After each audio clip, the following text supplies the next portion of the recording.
Hello and welcome to the podcast. Alday Townsend here, your host. I'm super excited about today's conversation with my new friend MP. You're going to definitely want to tune in, reduce any distractions that you got going on, maybe turn up the volume a little bit and be ready to lean in. MP is a leadership trainer and coach who helps misaligned leaders transform their wiring into growth engines. Let's get ready to rev them, right? With over 8 years of experience working with executives and teams, MP specializes in uncovering the hidden patterns that drive problem solving, communication, work pace, and relationships, and then rewiring those patterns for sustainable success. Known for blending science, strategy, and practicality, MP has guided leaders across industries to unlock clarity, build stronger connections, and accelerate results. MP, welcome to the Stroke It podcast. Thank you, Jenny. I'm so excited about today's conversation. Well, I am too, since I am a business owner, I am a leader, and I know I've got some patterns that need to be reshifted along with my company. I own a music school, and we're in our 10th year of business. And where I thought Wow, the company would be in 10 years, it's not. I'm kind of feeling like I'm back to year one or two. And yeah, so I'm super excited for today's conversation. congratulations. Thank you. So before we get into the nitty gritty of the podcast, I want you to tell us what season of life you're in so our listeners can connect with you. Well, I'm always in a season of adjustment. I say to people, we're talking about awareness, we're talking about acceptance, we're talking about adjustment. That's where most people actually want to stay because life goes on. But, sometimes we have this clear, what I call clear mental picture of your preferred future, which is just your vision, right? But the vision doesn't have to change. The vision doesn't have to change, but we have to adjust to accommodate the vision, right? So I'm constantly in a stage of adjusting with I recently my second daughter, she's a year now, a year old now. Just 2 years ago I only have one daughter. Just 7 years ago I was only a single guy. So constantly adjusting. Recently I just told you, recently we moved from Dubai to Canada. That is another adjustment that we have to do.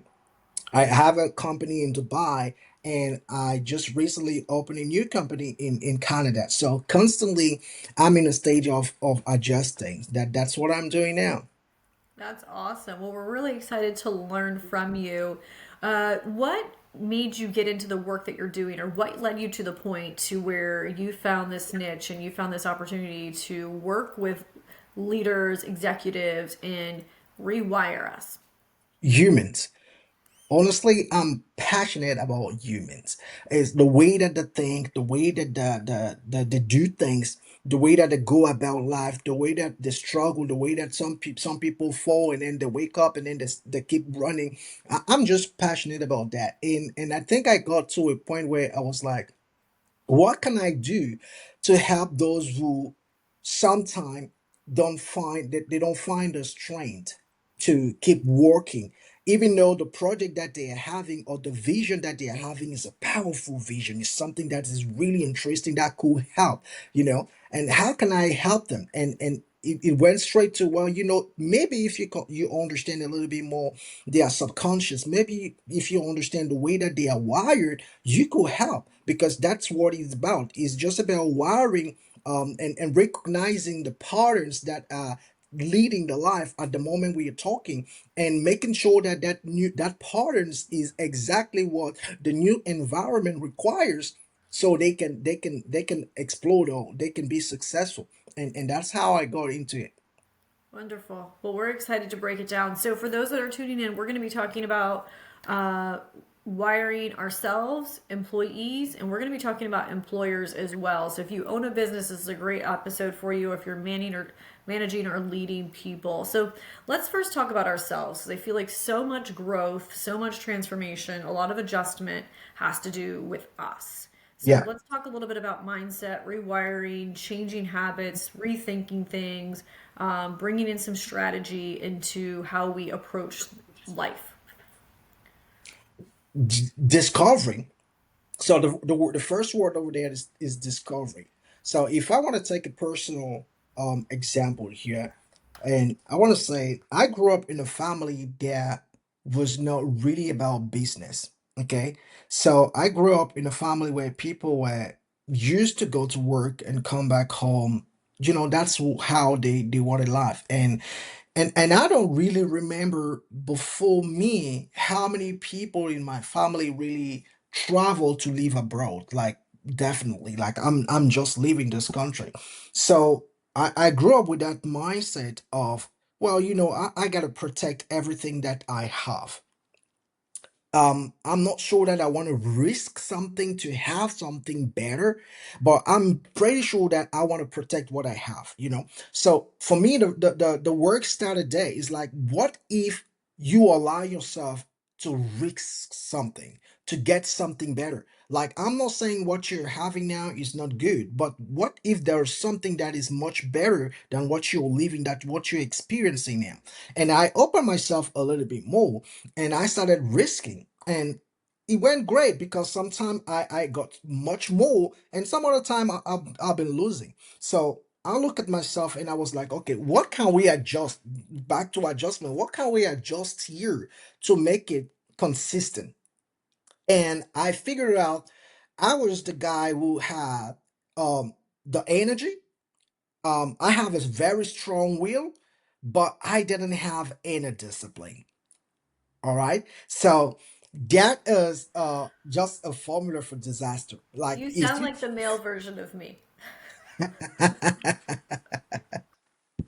so that is a great formula for disaster. Like, if you have massive energy, and then you have a very strong will, but you have zero discipline, that's not good.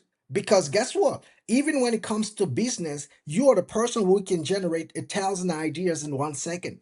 You're the person who can have the power and the strength to open thousands of business and run all over the place. But you don't just have in you the natural structure to take care of those things, to follow up, right? So I sat down with myself and like, okay, you know what? At this stage, you only have two options. You either hire someone who's going to structure that for you and follow up, or if you don't have the means, you got to get into training and structure yourself to be a little bit more consistent. It's not just about how many stuff you do, is how many stuff actually you can really take care of, right? So that's where the personal work started with me. Is like, okay, I needed to shift the way that I see things. I needed to shift that personality that only has the energy and the power and the will to do things, to a personality that's like, okay, I started a business. How is it going? How do we follow up? What is the next stage? No, no, no. Don't start a new business. Stick with this one. Check what is the mark. At what moment you tap out, you say, no, this business is failing. I need some help. At what moment? So that was personally, that was the word. Yeah, so I love what you're saying because you're speaking totally my language, and it's like you're speaking to me right now. I started my company, and within like 2 years, it was like I think November of 2017, I met with a mentor of mine, and he was like, the ship is sinking. Like, you cannot continue like this. You're trying to do this, you're trying to do that. He's like, you need a team to help execute all these ideas and all the things that you want to do to be successful. And at that point, he encouraged me to walk out of my business. And he's like, December 1st, you're walking out of your business. The people in place will figure it out. December is a 2 week month. If anything happens, it's the holidays. People will be very forgiving. I came back in January and I had people quit. I had people step up. I had a young lady that worked for me that was like, I'm going to be the executor. I'm going to execute this. I'm going to put these systems in place. And this is how we're going to do operations because it is a cluster, you know what. And there was so much growth in her and myself as well. And once again, we had to adjust the way we were operating. And that led to the company growing financially and, and more as well. And I'm so grateful for that time. But I believe that you're right that like you have to be willing to adjust to it as well. And you have to have the discipline. I have ADD or ADDHD, whatever it is, where you're like looking at everything. And I've had, throughout the course of the 10 years of the company, I bought a van at one point because I was like, oh, people need to get their kids here. I'll just start a transportation service. So I bought a 15 passenger Ford van and started going and picking up kids and bringing them to Music Compound. And then, like, in 2018, I was like, ooh, I want to teach other kids to be entrepreneurs. So I started an entrepreneur program for kids. And I kept getting distracted. And, I don't know why. And maybe that's what I really need to dive into of why am I getting distracted when I have a company that I love? Why not just focus on it? I think it comes down to the discipline and having the That people in place. that's the beauty of understanding wiring. Okay, because some people see a human being as one entity, like one entity, and you can do everything. I love to say to even to my client, yes, you can do everything. Like honestly, we are human. There's nothing more powerful than a human being on earth. You can do everything, but the question is, do you have to? You don't. The beauty of a human, you see the most beautiful human when they are doing what they are created to do. And not everyone is created to do everything, right? So some people are naturally wired to generate ideas. That is what they are naturally wired to. Like if they find a niche where they can sell ideas, and people do, people sell ideas for a living.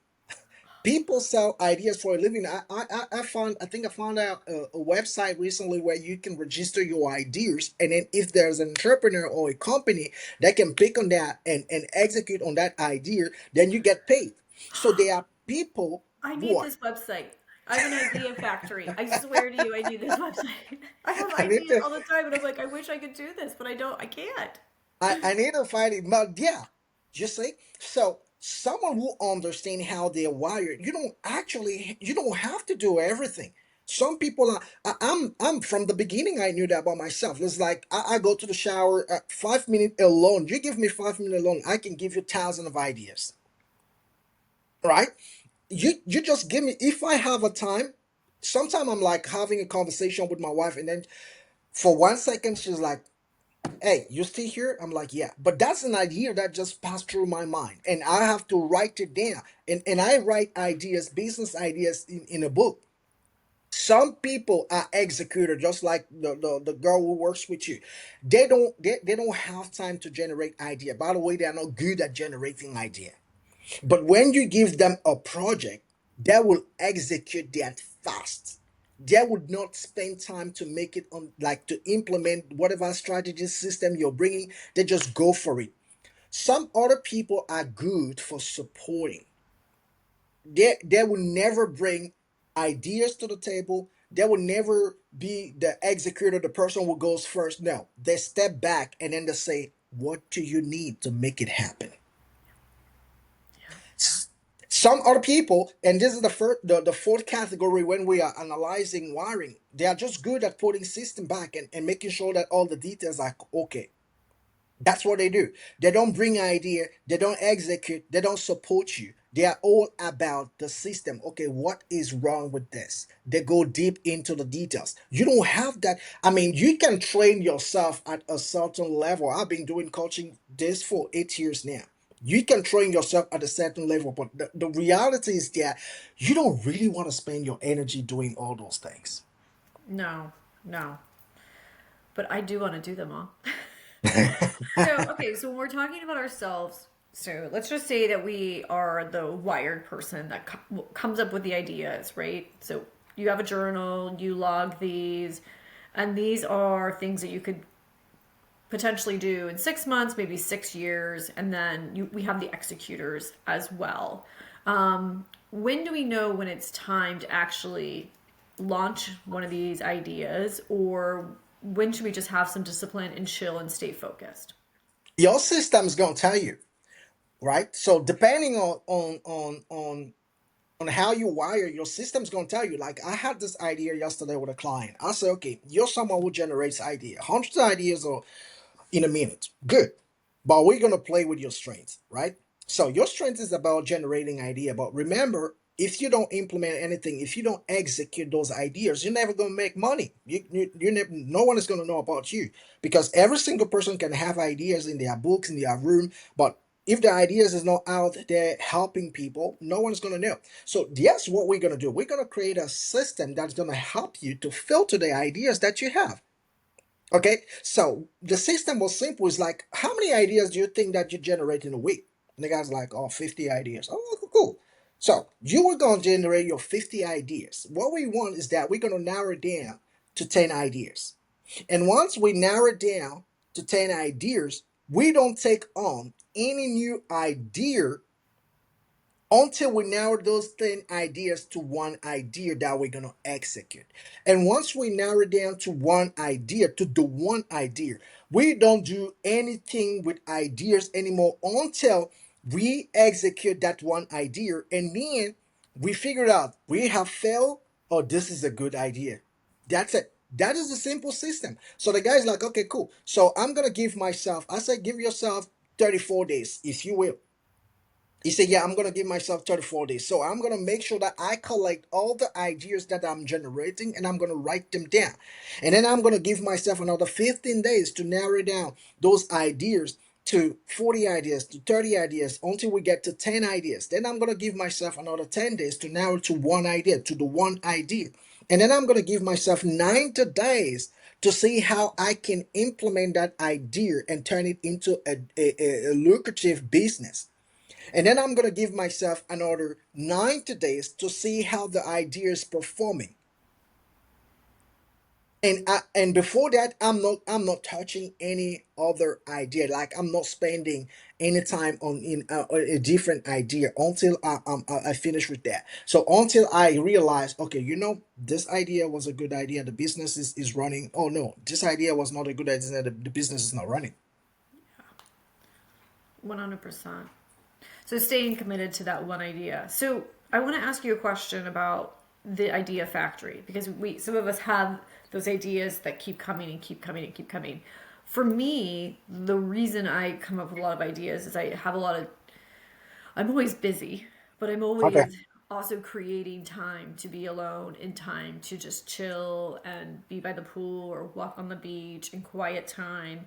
I take more than just 5 minutes in the showers by myself. So I create the time to be creative and to think about things as well. What if someone does want to come up with an idea and they want to start a business and they want to do something completely different? What would be your advice for wiring this creativity or creating the time for it?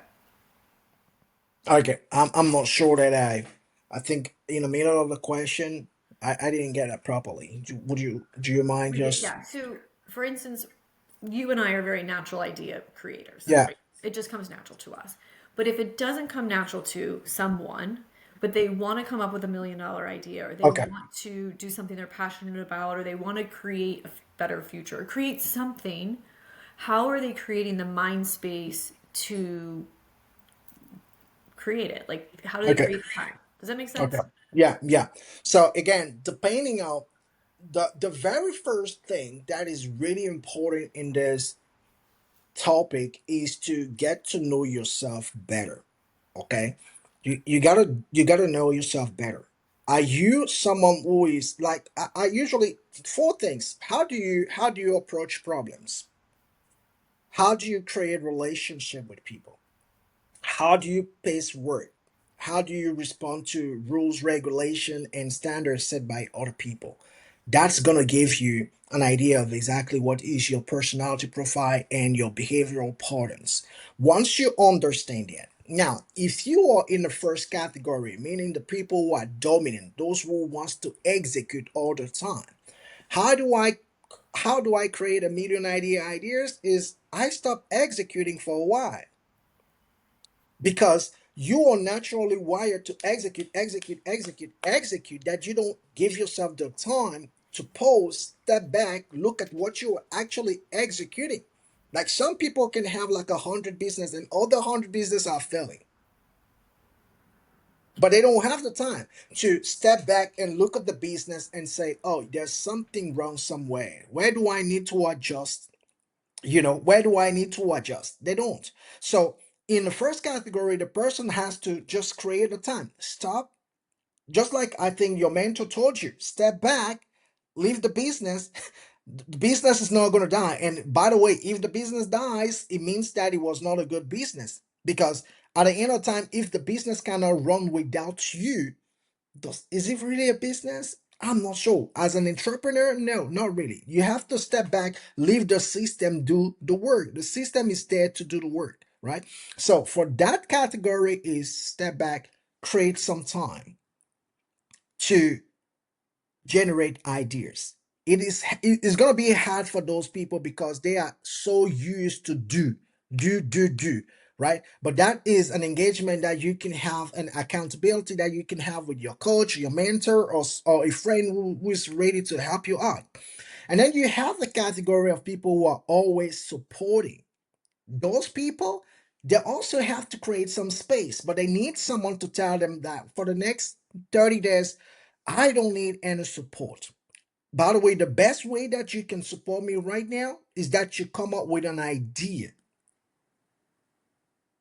that I can implement if I'm an executor. Like, an idea that I can implement and turn into a business. Because remember, these people that see life through helping and supporting. Their language is all about supporting. My wife is a high S. Like if I wasn't aware of the way that we are wired as human beings, my wife can work and do things in the house like a 30 days, 30 days. I'm telling you. Like she would never even think that she has to sit down and takes and have some tea or relax and watch TV. She doesn't. She's like, what about there's something to do? Like, let me do it. Let me do it. I'm like, no, come on. Relax. Relax. Take the time for yourself, right? You do have kids, they are very demanding, they are all over the place, but sometimes just leave them with me. Sometimes leave them in front of the TV for 30 minutes. No one is going to die because of that. Move away, go, take a walk, I don't know what you want to do, but just go. Sometimes I have to do it because I understand how she's wired. And those people, yeah, they will need someone to tell them, listen, for the next 30 days, the best way that you can support me is to bring up an idea to change what this. I love that. So, with that being said, I want to segue into the employee section because you work with a lot of employees and you work with a Yeah, lot of leaders as well. So, when it comes to problem solving, communication, the workplace, the relationships, and those patterns, how do we start with the employees, or it doesn't start with the employer? I mean, you can take it either way you want. Um, but let's just say we want sustainable success. And the reason I'm asking that question is because, like I said, I'm in my 10th year of business. yeah, It's been a massive roller coaster. We've, have spiked, 18, 19 was really, really high. 2020, we had COVID, and then we spiked 21, 22, 23, highest part in the company. And then 2024, 2025, we're going back down, right? So I would love sustainability. I would love like a nice graph that goes up. I know that's not completely realistic because you have the economy, you have people changes. yeah, There's so many different variables when it comes to running a business. But based on your experience and what you're doing with executives and teams, I would love to know what I could be doing as a leader, yeah. as the employer, but then also what about my employees? Well, let's start with the employees, right? So the thing that I always say to business owners is, at the end of the time with your business, what you need is you want to see your employees happy, and you want to keep making money, and you want to be free, because that is one of the reasons why many people create business. They want that freedom, right?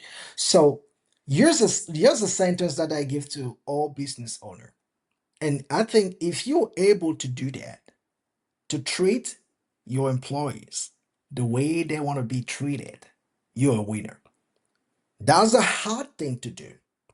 But the foundation of the question that you just asked is treat people the way they want to be treated. Now, this comes as contradictory to what we have learned when we were kids. We like treat people the way that you want to be treated. You remember that? I think it's also in the Bible or somewhere, like to treat people the way that you are. But when you understand how wiring works, it's like, no, not everyone is wired the way that I am. So I can't actually treat people the way that I want to be treated because that is just me. I'm wired differently. They are wired differently. So I cannot treat them the way that I want to be treated. So as a business owner, I'm going to treat them the way that they want to be treated because that's where we win. We both win because I'm treating them the way that they want to be treated. They feel good.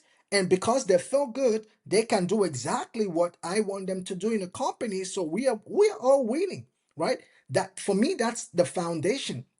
When I arrived in Canada, I told you 2 years ago, I consult for a company for almost a year and a half, and I have to oversee almost 30 people on a daily basis, and the it is just different the way that people think in Canada from how people think in Dubai. In Dubai, you in Canada is a little bit like, please, please, please, can you pass me that thing?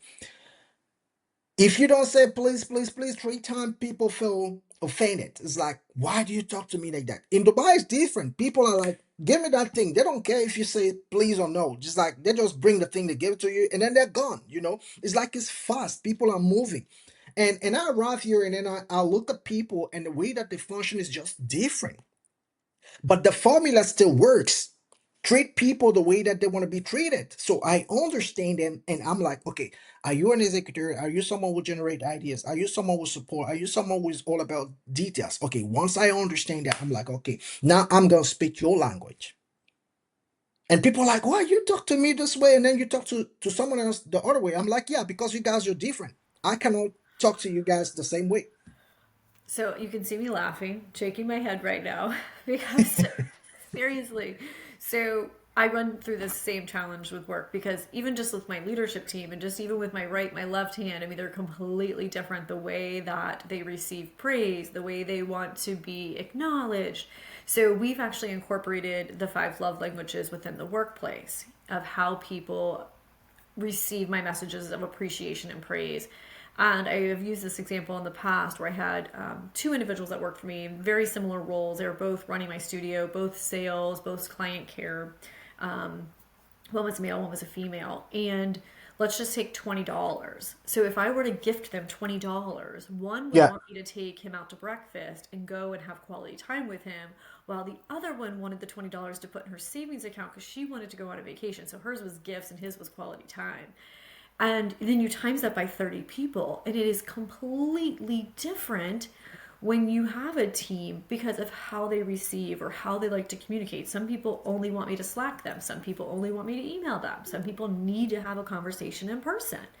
And now I'm finding of running a business, it's like, okay, I've got to do print, audible, and then I've got to like be present as well, which can be really, really exhausting as a leader as well. And then once you put people in place to kind of take over those roles, they've got to understand how all those people respond and how they communicate and how they tick and what excites them and what discourages and what encourages them. So I definitely believe with like understanding what they want, how they want to be communicated with versus like, this is how I work. That has been a real big struggle for me. Number one, because I work different hours than most of them. So we're a child based business, so our hours are primarily, our core team is 2 to 8. Our admin team is 10 to 6. And then I typically work, well, depending on what time I wake up in the morning, I'll wake up at 5 or 6. I'll work for a few hours and then I'll go work out. I'll go play tennis and do all my things. So we're not all working usually around the same time. There is a bulk of time, Yeah. but that can be challenging as well. And I do believe over the course of the past 10 years, the mental health of individuals has changed substantially. And I don't think that people can handle stress the way they used to a year or two ago. And then there's the individuals that work from home now. So they're not dealing with traffic, they're not dealing with people, they're not dealing with the challenges or adversity or communication with other people. So then put them now in front of people, it's very different. And wages have changes, work ethic has changed, and entitlement has changed, and you know, so much has changed. The humans have changed. Yeah. Yeah. Yeah. Literally. Literally, the humans that change. But the one thing that Yeah, it is tough to implement that one-on-one approach. But honestly, when you look at it in the long run, now you as a business owner, you're winning because say people are actually after performance. Employees are after performance. The company is after results. Okay, so if you look at this from this angle, people may come and go, but all the people who are coming to work under you or for your company are after performance. That you need them to perform. Your company needs results. Now, if I can put myself as a business owner in a position that allows those people to perform best at the best of their capacity and ability, for my company to have the result that they want, it's not like complicated. Like honestly, it's not that complicated. And then even if I work in a company where in Dubai, I consult in a company where we had 50 employees. That was not a problem for me when I took over. It was not a problem for me. Why? Because I know that I only have four groups of people. It doesn't matter if I have 1 million people in front of me or 100. I only have four groups. So once I can categorize those people into the four groups, guess what? I just start treating them the way that they want to be treated. It's not like a one-on-one, really one-on-one, because you have to go inside the mind of the person. No, is we know the categories, we know the groups. Once you form the group, you just make sure that whoever belongs to this group gets the communication the way that that group gets the communication, Yeah. and that makes it simple. So I don't know what four groups you're talking about. We use DISC. So I don't know if that's the four different groups that you're talking Yeah, about. What are yeah, the, is that what you're referring to? yeah, yeah. Okay. And for those that don't know about DISC, we give our employees, it's basically like a personality test, and it'll say if they're like I or D or S. I'm forgetting all of them right now. I just know there's direct because that's me. I'm direct. I think I is Dominant, dominant. influential. Yeah, What's S?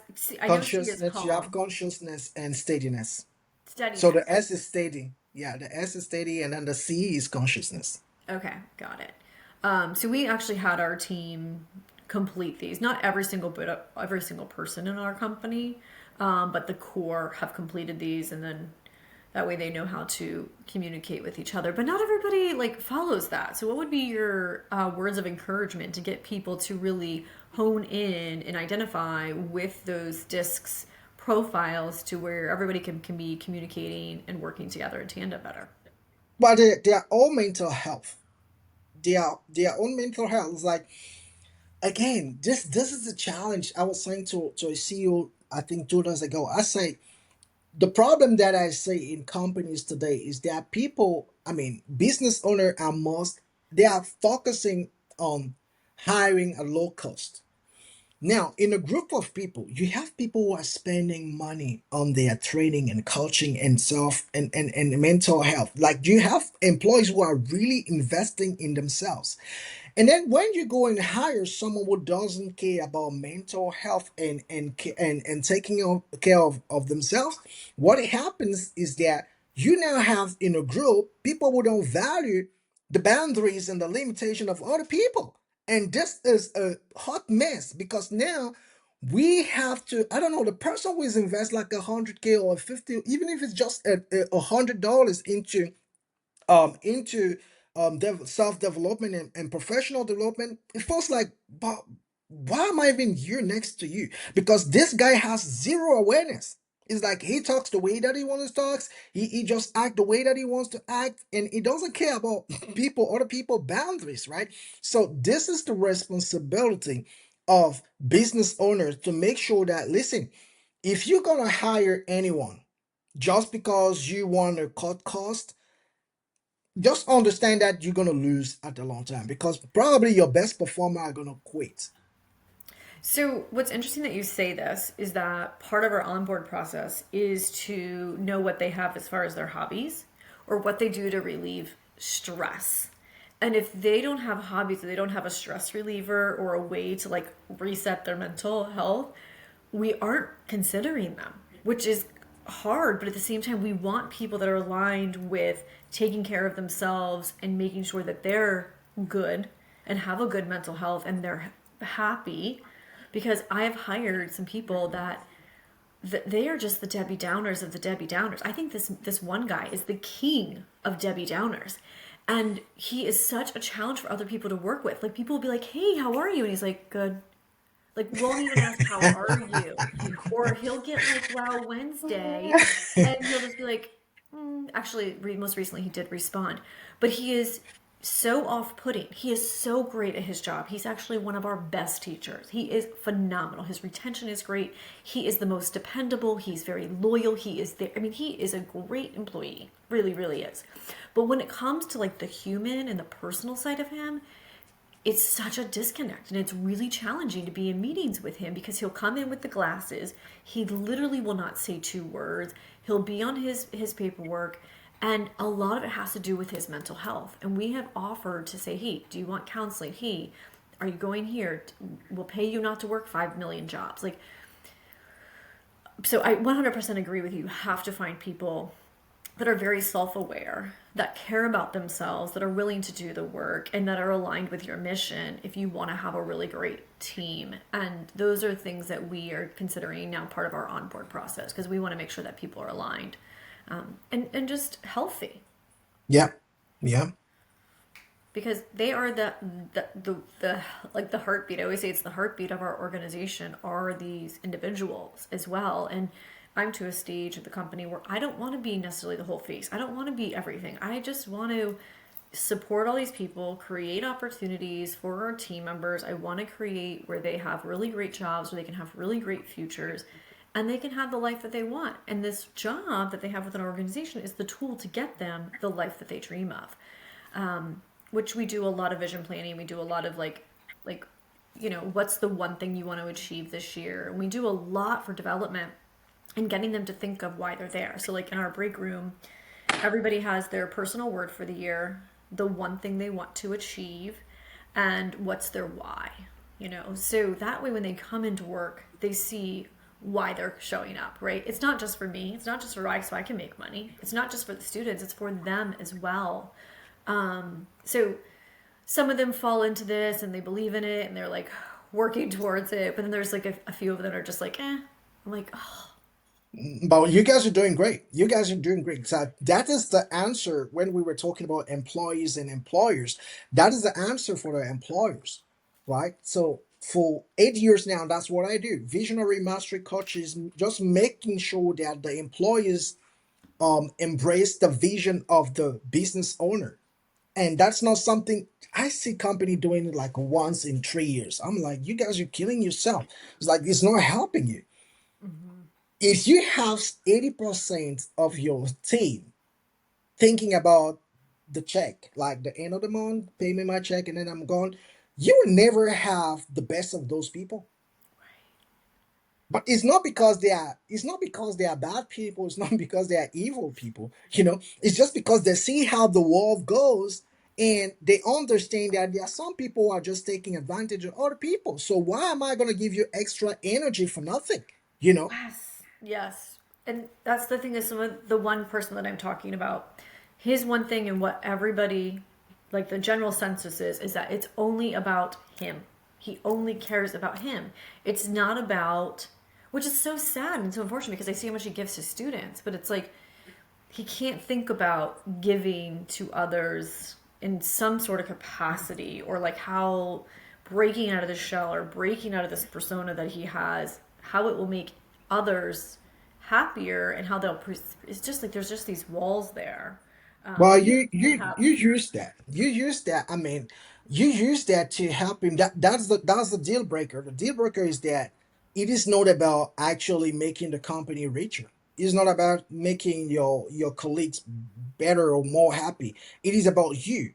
It's about you. So people are really engaged whenever they figure out that whatever they put on the table is a solution.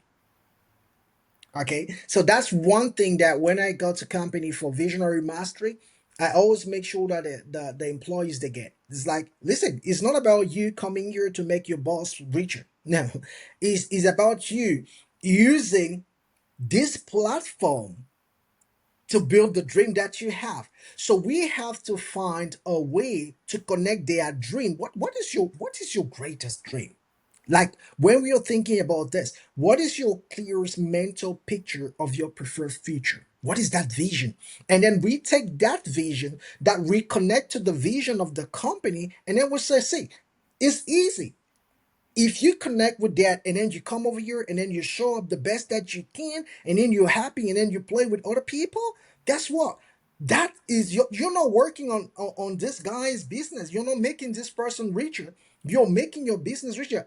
I have to take an example one day to break it down to an employee. I say, listen, all right, what is the next stage of your life? And then the person say, I want to work for this company, I want to work for this company at this position. I say, okay, cool. Now I want to ask you, how many people do you see coming through this door? And like 100 people per week. I'm like, okay, how many people do you think work in that environment?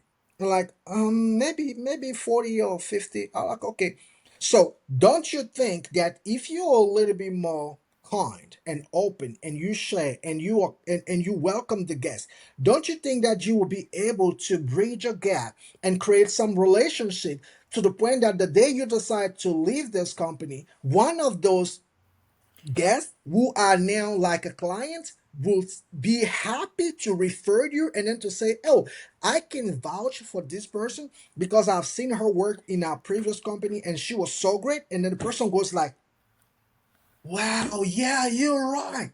And from that moment, the business owner, the CEO called me to say, what did you say to this girl? I'm like, well, it was a private conversation. What is the problem? It's like, she is awesome.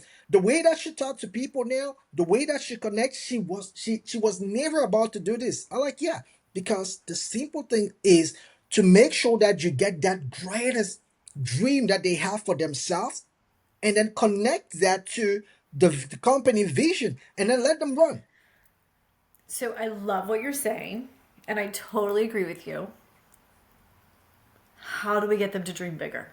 How do we get them to believe that what they're dreaming is actually possible? Because I feel, personally for me, I feel like I have bigger dreams for them. I mean, my parents brought me up to believe that I can do anything in the world. If I wanted to be the president of the United States, I could be the president of the United States. If I wanted to go to Mars, I could be Mars. If I want to be Elon Musk, I could be Elon Musk. Like, my parents brought me up to believe so much in myself and that anything is possible with determination and with the grit. And, obviously, there's a lot of things that have to happen. But I just feel that some of them, and this is not just people that work for me, but this is people that I come in contact with all the time, they don't know how to dream big, or they don't believe they're capable of it, or that they deserve it. They need someone. They need someone to help them. They need someone to help them. Okay, get them a coach, get them a mentor. But the main idea is there. Some people don't allow themselves to dream for different reasons. Okay, so before we start helping them, we need to know exactly what is the reason. But something that I know from personal and professional experience is that I always get them to do something that they haven't done before, and I get to help them see that they are capable to do it. And once they can see themselves in that position and they can see that it goes well, they are much more inclined to do it again. So this is gonna be a stupid idea, but let's just see this example. When I got married with my wife doesn't really believe in spending money in things like going to a hotel and going to places like that. She's not into that. It's like she doesn't care. But me, because I live in this, there is nothing that is impossible. Every single thing is reachable, and I can do whatever I want to do whenever I want to do it. I just have to figure out how to do it. I always challenge myself to do things that I haven't done before because I want to see what it looks like. So I started taking her to Hotel 5 stars in Dubai, and even though she wasn't into that, she was able to be like, this is different. And I'm like, different how? Different you like it or different you don't like it? She's like, no, different. I can come back here. I'm like, okay. We moved from a defensive positions like I'm not into that. I don't want to spend my money into that to, oh, this is different. Different how? Different, I can come back to it. And then it becomes a habit. It becomes something she's not fighting anymore, right? And it unlocks something in our minds, which is now, so how do I do? What do I do if I want to keep going there once, at least once a month or once each 3 months? Ideas. Oh, maybe your salary is not enough. Maybe I need to build a business. Oh, maybe I need to get a second job. Whatever it is, the key here is that you put the person in a different position where now instead of fighting the progress and the movement, they are like thinking to get solution to help them to move forward. You see what I mean? Yes, yes. I love that. Thank you. This has been really insightful, especially for me since I can relate to a lot of the things that we're talking about today. I hope it was really insightful for our listeners today. As we wrap up today's podcast, if there was one thing that you could recommend our listeners do to take action, to begin rewiring, to consider some of the points that we made today, well, it's one thing, though, that you would leave them with as they wrap up this podcast with us. Well, I would take the I would tell them to take the disc assessment. Take the disc assessment.